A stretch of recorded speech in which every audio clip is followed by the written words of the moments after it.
Would you say she has been instrumental in you and I redefining our relationship? If you're somebody that's ever felt disrespected, somebody took advantage of you, or they've crossed the line, this video is for you. We are going to break down the Will Smith and Jada Pinkett video that was recently released where she just pushes him way too far and pushes all of his buttons, okay? This video is going to blow your mind and open your eyes to things you've never seen before. And I'm somebody who's been studying body language and verbal social cues for 14 years. I'm going to show you the difference of a proactive boundary and a reactive boundary. A proactive boundary is before the situation happens. You actually handle the problem before it even occurs, which is more effective. A reactive boundary is when the situation has already started, it's happened, and you're trying to just get in there and save it. Now, of course, a proactive boundary is better if you could do it, but a reactive boundary is the usual situation that happens in day-to-day life. So what happens if you don't enforce a boundary or it takes too long is the situation goes on and 4 or 5 times later, you try to enforce that boundary. Well, it's too late because that frame has already been set. It's very hard to establish a new set of expectations, which means you gotta be willing to walk away and maybe pay the price of that relationship. Would you say she has been instrumental in you and I redefining our relationship? Okay, right at this part, she says, would you say she's been instrumental at redefining our relationship?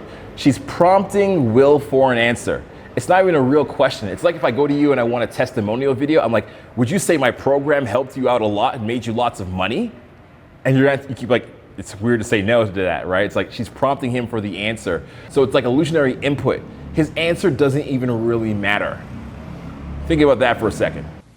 I would say don't just start filming me without asking me. Oh my goodness. If you could film me. Astaire, come help us. Okay, now he says, I would say don't start filming me unless you ask me. So even there, like, you notice he uses her question as his answer. He doesn't say what he really wants to say. He doesn't say what he really wants to say. What he really wants to say is, don't film me without asking. But he's like, I would say, don't film me without asking. He really wants to just get into it, but he doesn't, right? He beats around the bush a little bit. He doesn't get to the point.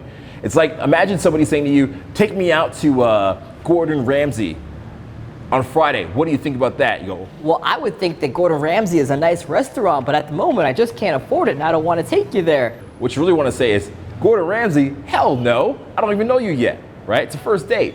That's what you would really want to say. But Will kind of beats around the bush, doesn't get to the point. That's because he feels insecure in his own answers. And he's trying not to be confrontational. He's afraid of confrontation already.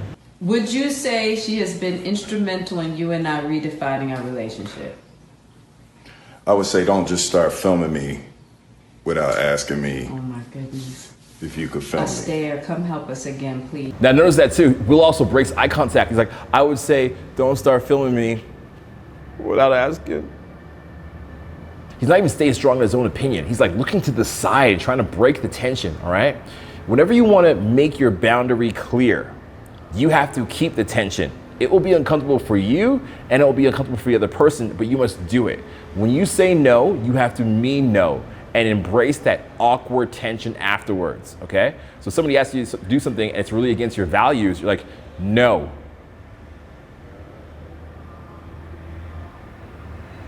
And you mean it, and you embrace that awkward tension. Try to run away from the tension, you lose the battle already.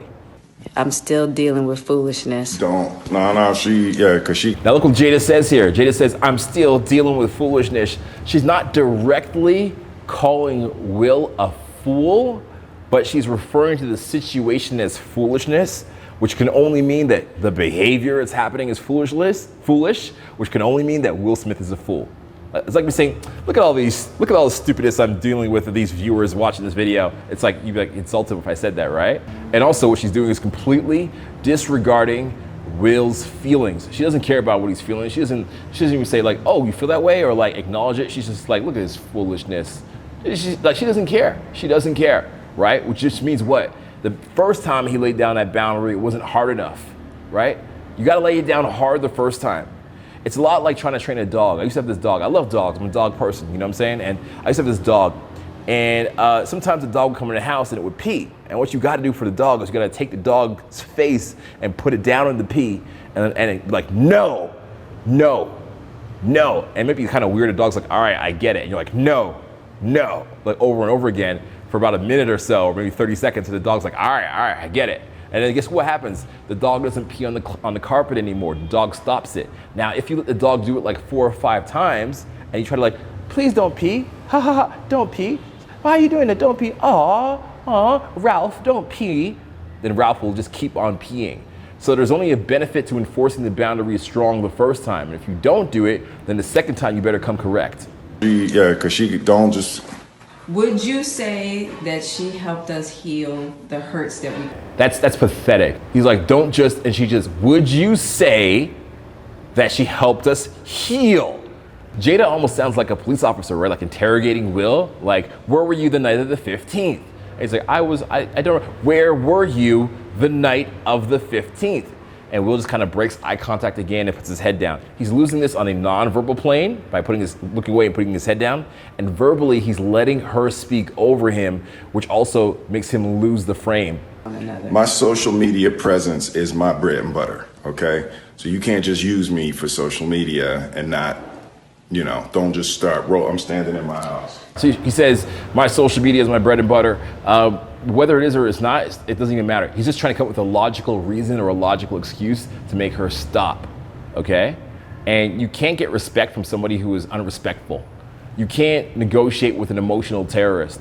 At this point, you either walk away and withdraw your attention from them, like you just like walk away from them so they can't win the fight, or you just stay your same boundary over and over again.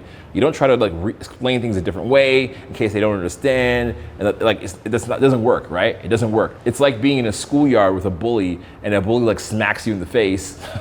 Oddly enough, because Will Smith kind of did that. The bully smacks you in the face, and you're like, I don't know if you understand this, but you smacked me in the face, and it really hurt. And they're like, yeah, so smack in the face again. Like you gotta smack them back a little bit harder than how they smacked you, or else it doesn't land, right? They don't get it. It doesn't shake them out of their control that they're going for. In my house. Don't just start rolling.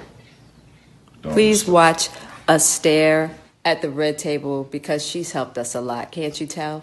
And there Jada goes being sarcastic at the end. Can't you tell I didn't get what I want? And what's even more sad about this video is that after he requests 2 times to not be filmed, she then takes the camera, I don't know if you can notice this, we'll play it back again, rotates the camera so he's still in the background regardless, over her shoulder in the corner, and then says what she wants to say anyways. So what do we have here? She didn't really care about his opinion. She didn't care about his boundaries. She spoke over him, and she put him in the film anyways. So what did Will do wrong? And what could you do so you don't have to go through this in the future and have stronger boundaries? First of all, when you present your boundary, keep eye contact. Do not avert your gaze somewhere else.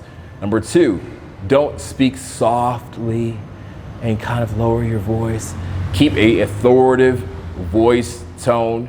Speak slowly when you say it so the person understands what you're saying and that you mean it. Kind of like how I just did, okay? You don't need a logical reason to explain your boundary. If you don't want something, you don't want it. You don't have to explain it in different ways. Just repeat your boundary again. It's kind of like during the Oscars, Will actually did it correctly, where he said, don't put my wife's name in your mouth. Play that. My wife's name out your fucking mouth. Wow, dude. Yes. It was a G.I. Jane jump. Keep my wife's name out your fucking mouth. I'm going to, okay? Okay. See, so he actually said the same boundary twice. He just reinforced it. And Chris Rock said, okay, but for some reason, Will can't do this in his personal life. And lesson number 4 is the hardest one of all. Be you willing to walk away or withdraw your attention if somebody doesn't like respect your boundary? You know, you might enforce your boundary and somebody's like, doesn't care, just continue. You gotta remove yourself from that situation. You gotta leave. You gotta show them that your attention is something that can be lost. If you just give your attention all the time to someone and they just don't value it, they're not going to value it by you giving more of your attention to them. You must withdraw your attention from them for it to be valuable. You know what I'm saying? You gotta be willing to pay that price, basically. Like, if you're not willing to pay the price, the person on the other side is gonna call you on your bluff. And in this situation, she calls Will on his bluff 3 times.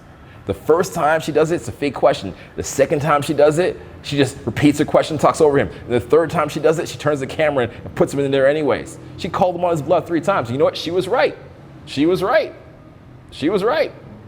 But that doesn't have to be you, okay? You don't have to let people walk all over you. You don't have to let people judge you, cross the line, mistreat you. And this was very serious to me because for many years of my life, this is something that happened to me, and I assessed myself with this to the point that I had to figure out a system to make myself more mentally strong and tougher. And I was raised in a single parent household, very religious. I was always turned, if you're somebody's mean to you, just turn the other cheek. You know, so I always taught that as when I was younger, and it led to a lot of problems. But then I also realized that you have a balance in it, right? Like even the situation of like Jesus is nice, he turns the other cheek, yeah. But Jesus also went into the temple and flipped over tables and was angry for people for selling things in his father's house. So you gotta be able to have both sides. And without the ability to exert your power, if you refuse to show your power, you can never have respect. That's a very important thing to remember. If you don't use your power, you will never have respect, and then you will lose that power. So power must be used. It's not a bad thing. It is a tool to be used to garner respect so you can do the things that you want to do in your life and mend those relationships, okay? And there's some people in your life that will be unhealthy, all right? And these people will push your boundaries and push them every 5 minutes, every hour, every day. And these people, you're gonna learn, eventually you're gonna come to a decision that they don't add any value to your life, they stress you out, and they shouldn't be there. And you gotta make that choice to remove them from your life or not engage in a relationship with them or not accept that kind of behavior. You gotta make that choice about those people. And they do exist. You know, they're 5% of the population. And when you meet them, you will know now what to look for and how to respond to that. So people with soft boundaries is a dynamic that I see every single weekend of my life where I go out, because I do live coaching programs all around the globe. In fact, this is my final year of doing them face-to-face, where I take you out to bars, lounges, and nightclubs, and I regulate and fix you in real time in your interactions and make sure your boundaries are perfect. I even put you in situations that are slightly confrontational to make sure you stand up for yourself, not in an over-emotional way, but just the right way. So we'll put a list of my dates here. Okay, it's my final tour. If you've been thinking about working with me, if it's something that interests you, you're interested by what I said in the video, don't hesitate about it, all right? Click the link down below, sign up, talk to me and my team on the phone, ask the questions you gotta ask, but don't put it off any longer because it will destroy your life. Soft boundaries will destroy your life. And we're watching it happen in real time, and it's one of the saddest things ever. I love Will. He was a hero to me, you know, especially in the Black community. We had like Chadwick Boseman, Will, we got Denzel, we got like Oprah. You know, we don't got many, okay? And he's one of the good ones. And I want to see one of the good ones have his life go horribly wrong, where he's getting banned from the academy. He is losing movie gigs, and he's in rehab as of like 3 days ago. This is sad. This is what happens when you don't keep your boundaries. It will destroy your life. You don't have a choice, okay? Either jump off the cliff right now, or just keep having soft boundaries, but they equal the same thing. Do something about it now, okay? Click the link. I'll see you in a program. Be happy to work with you. If you want to see more videos about Will Smith, my reaction to the whole Jada Pinkett entanglement, click up here, watch playlists on that, or how to influence people, click over here, all right? Be sure to follow and subscribe.